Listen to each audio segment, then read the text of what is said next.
법인세 입금에 대해 설명하겠습니다. 입금은 회계상 이익이 아니지만 세법상 이익으로 간주되는 경우를 말합니다.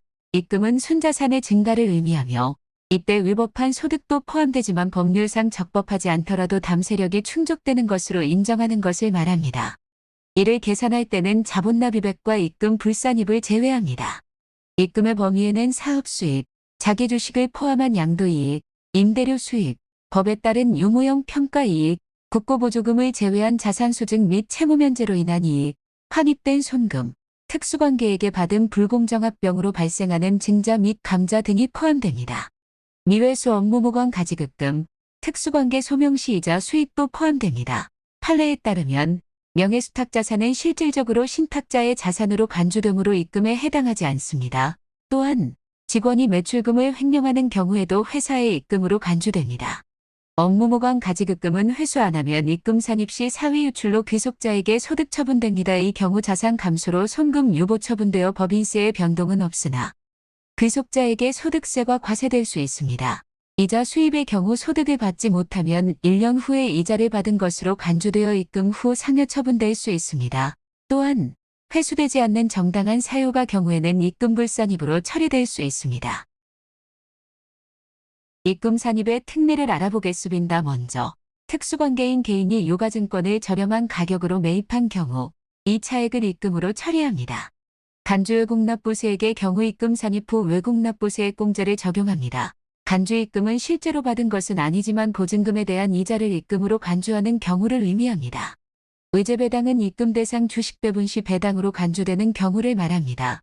동업기업으로부터 얻은 소득에 대해서 동업기업은 법인세 과세 대상에서 제외되며 이에 따라 개인이 동업기업으로부터 받은 배당을 소득세로 납부하게 됩니다. 입금불산입에 대해 설명하겠습니다. 먼저 자본거래에서 입금불산입의 상황을 살펴봅니다. 채무출자전환으로 이루어진 주식의 이득 차액은 입금으로 처리됩니다. 다만 2월 결손금을 충당한 경우에는 입금불산입으로 처리됩니다. 또한 특정한 법인이 앞으로 발생할 결손금에 대해 입금으로 산입하지 않아도 되며 사후관리 대상이 됩니다. 주식 교환 차익과 이전 차익, 감자 합병 및 분할로 발생하는 차익 역시 입금불산입의 대상입니다. 다만 불공정한 특수관계인의 경우에는 입금으로 처리됩니다. 또한 자본준비금의 감액으로 인한 배당 역시 입금불산입으로 다루어집니다. 다음으로 미실현이익에 대해 설명합니다. 이는 자산평가에 따라 발생하는 이익을 의미하며 법률에 의한 평가에 해당하는 경우는 입금에 산입될 수 있습니다. 이중과세 방지 관점에서는 이미 과세된 항목이나 손금이 아닌 경우 그리고 수입배당금의 입금불산입이 있습니다. 또한 보상과 관련하여 국세환급금의 이자는 입금불산입으로 처리됩니다. 부채 측면에서는 부가세 매출세액과 연결법인세에 대한 입금불산입되며 자본충실화 관점에서 2월 결손금을 충당한 자산수증 채무면제익도 입금불산입됩니다. 참고로 자기주식 처분익은 손익거래설에 의해 손자산이 증가함으로 입금에 산입하며 소각하면 입금불산입이나 2년 내 다시 전입하거나 소각 당시 시가가 취득가액 초과하는 경우 의제배당이므로 입금으로 보게 됩니다. 자본감소 목적으로 자사주 저감매입은 소각하면 실제 이득은 없으므로 입금불산입합니다. 소각 목적의 고가취득도 부당행위 부인 적용하지 않습니다.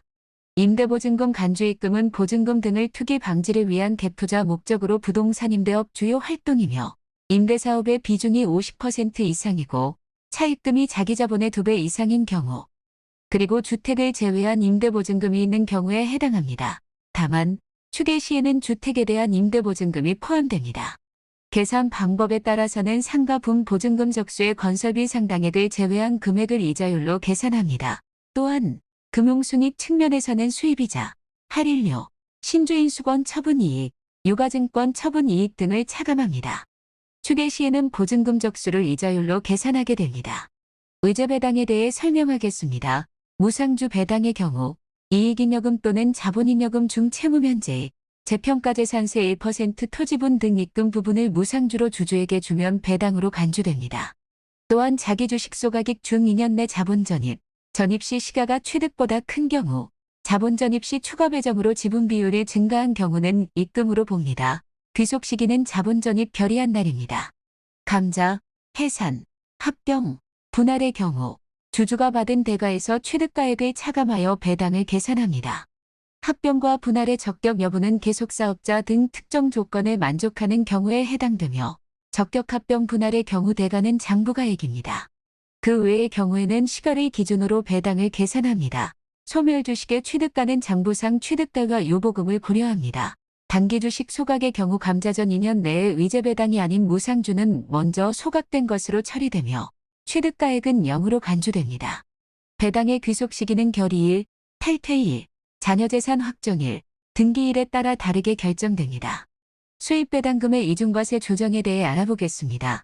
지주회사의 경우 사업 종료일 현재 지주회사로 신고되어 있어야 하며 자회사는 지분 보유 비율이 40% 이상인 경우이며 지주가 금융이면 자회사도 금융이어야 하며 지주가 금융 이외이면 자회사도 이외이어야 합니다. 수입배당금의 계산 방법은 다음 내용과 같습니다. 의제배당금을 포함한 수입배당금에서 송금불산입 등을 제외한 차입금이자의 자산총액에서 입금불산입 대상 주식 비율을 차감한 금액을 입금불산입 대상으로 합니다. 또한 특정한 상황에서는 수입배당금의 적용 배제가 가능합니다. 이에는 외국법인 수입배당금, 배당기준일 전 3개월 내 취득한 경우, 법인세법상 소득공제 등이 해당됩니다. 또한 감면세액 적용 법인한테 받은 배당, 동업기업 간에도 동일한 원칙이 적용됩니다. 판례 측면에서는 익명조합 계약을 통해 주식 배분이 이루어지지 않았다면 입불산입 대상이 아니며 수입배당금의 이중과세 조정이 적용되지 않을 수 있음을 다루게 됩니다.